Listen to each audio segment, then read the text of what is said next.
Hello guys, मैं प्रणव आखरे आप सभी का मेरे YouTube channel Pranav Akhare rising में स्वागत करता हूँ। कल इंडियन पार्लियामेंट में जो दुर्घटना हुई, जहाँ दो इंडिविजुअल्स ने पार्लियामेंट में घुसकर सिक्योरिटी ब्रीच किया, या फिर इसे आप एक प्रकार का अटैक भी बोल सकते हैं। कल यानी 13 दिसंबर को भारत 22 साल पहले हुए पार्लियामेंट अटैक की 22वीं बरसी मना रहा था। यहाँ 2001 में कल ही के दिन यानी 13 दिसंबर को कुछ जैश ए मोहम्मद के आतंकियों ने हमला कर दिया था, जिसमें 5 आतंकी हथियारों से लैस होकर पार्लियामेंट के परिसर में प्रवेश करते हैं और हमला करते हैं। कल हुए सिक्योरिटी ब्रीच से मैं काफ़ी सरप्राइज्ड हूँ, क्योंकि खलिस्तानी आतंकी पन्नू ने पार्लियामेंट में हमला करने की धमकी के बाद भी ये हादसा होता है। ये काफ़ी दुर्दैवी है। तो कल जो हुआ उसकी ब्रीफ समरी मैं आपको बता देता हूँ। बाद में इससे शहीद भगत सिंह का कनेक्शन कैसे है और कैसे नहीं भी है, इसकी बात करेंगे। तो 13 दिसंबर 2023 को दो व्यक्ति, जिनका नाम सागर शर्मा और मनोरंजन डी ऐसा बताया जा रहा है, ये मेंबर्स ऑफ पार्लियामेंट्स के द्वारा इशू किए गए विजिटर्स पास पे विजिटर्स गैलरी में यानी पार्लियामेंट के अंदर एंट्री करते हैं। इन दोनों ने सभी सिक्योरिटी चेक्स पास करके पार्लियामेंट के विजिटिंग गैलरी में एंट्री की थी, ये बात विशेष है। तो एंट्री करने के बाद करीब 1 बजे के आसपास दोनों इंडिविजुअल्स विजिटिंग गैलरी से पार्लियामेंट के मुख्य सदन में जंप करते हैं और स्मोक कैनिस्टर रिलीज करते हैं। बाद में कुछ सांसद उन्हें धर दबोच के सिक्योरिटी के हवाले कर देते हैं। इसी वक्त पार्लियामेंट के बाहर भी दो इंडिविजुअल्स, जिनका नाम नीलम और अमोल बताया जा रहा है, ये भी स्मोक कैनिस्टर रिलीज करते हैं और नारेबाजी भी करते हैं। कल के घटना में टोटल 6 इंडिविजुअल्स का इन्वॉल्वमेंट है ऐसा बताया जा रहा है, और दिल्ली पुलिस ने इन पे UAPA means unlawful activities prevention act 1967 के अंडर इन पे चार्जेस लगाए हैं। इस पूरी घटना को एग्जीक्यूट करने के लिए ये लोग 18 मंथ से प्लान कर रहे थे, और सभी 6 लोग भगत सिंह फैन क्लब नाम के सोशल मीडिया पेज के मेंबर थे, और यहाँ से ही भगत सिंह का कनेक्शन आता है। अभी आगे इस बारे में क्या होता है ये देखना होगा, और कोई अपडेट होगी तो मैं आप तक वो पहुँचाता रहूँगा, इसलिए आप हमारा यूट्यूब चैनल जरूर सब्सक्राइब करें। यहाँ भगत सिंह जी और कल के इंसिडेंट को कहीं से कंपेयर नहीं किया जा रहा है, और मैं हमेशा ऐसे इंसिडेंट को कंडेम नहीं करूँगा। ये रही कुछ मीडिया रिपोर्ट्स जहाँ कुछ ऑफिशियल्स ने इस कनेक्शन के बारे में बात की है। नाउ जो लोग इंडियन मॉडर्न हिस्ट्री से परिचित होंगे उन्हें पता होगा कि ऐसा ही एक अटैक इंडियन पार्लियामेंट में किया गया था 8 अप्रैल 1929 को। जी हाँ, ब्रिटिश इंडिया के पार्लियामेंट की बात हो रही है। So let's see in details about this. तो 1929 में हुए इंसिडेंट का बैकग्राउंड आपको पता होना चाहिए।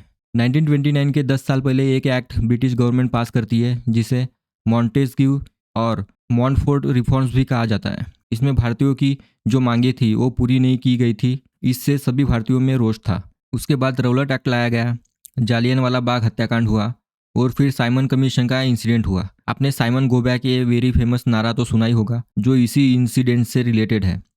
इसी साइमन कमीशन के अगेंस्ट हुए आंदोलन में लाला लाजपत राय जी की मृत्यु होती है, और यही से भगत सिंह आंदोलन का रास्ता छोड़ के क्रांतिकारी रास्ता अपनाते हैं, और सॉन्डर्स की किलिंग होती है।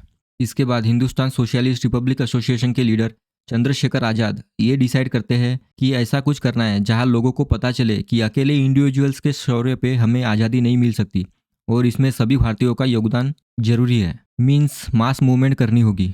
आपने अगर भगत सिंह को पढ़ा होगा तो आपको पता ही होगा उन पे फ्रेंच रिवॉल्यूशनरी मूवमेंट का काफ़ी प्रभाव था।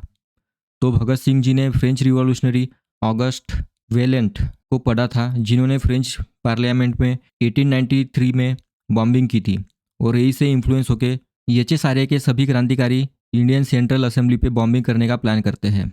इस बॉम्बिंग का ऑब्जेक्टिव काफ़ी क्लियर था, किसी को मारना नहीं है, बट इससे देश में एक मैसेज जाना चाहिए। सो 8 अप्रैल को भगत सिंह जी और बटुकेश्वर दत्त सेंट्रल असेंबली के गैलरी में जाते हैं, और जब पब्लिक सेफ्टी बिल पास होने वाला होता है तभी ऐसी जगह 2 बॉम्ब फेंकते हैं जहां से किसी को चोट ना पहुंचे, और पॉम्पलेट भी फेंके जाते हैं। यहाँ पे इंकलाब जिंदाबाद के नारे भी लगाए जाते हैं। भगत सिंह और बटुकेश्वर दत्त जानबूझ के अरेस्ट भी हो जाते हैं, उन पे केस चलता है। तब ट्रायल के दौरान भगत सिंह जी बताते हैं कि अंधी बहरी ब्रिटिश सरकार को भारतीयों की आवाज़ सुनाई दे, इसलिए उन्होंने सेंट्रल असेंबली पे बॉम्बिंग की थी। नाउ मैं यहाँ कल हुए इंसिडेंट को और भगत सिंह जी के पराक्रम को कभी भी कंपेयर नहीं करूँगा, और ना ही भगत सिंह जी के नाम पे कल हुए इंसिडेंट को जस्टिफाई करूँगा। भगत सिंह जी के पराक्रम में और कल के किए पार्लियामेंट अटैक में बहुत बड़ा फर्क है। उस वक्त में और आज के वक्त में बहुत बड़ा फर्क है। ब्रिटिश इंडिया में भारतीयों को वोटिंग राइट्स नहीं थे, ना एजुकेशन राइट्स थे, और ना ही बेसिक ह्यूमन राइट्स थे।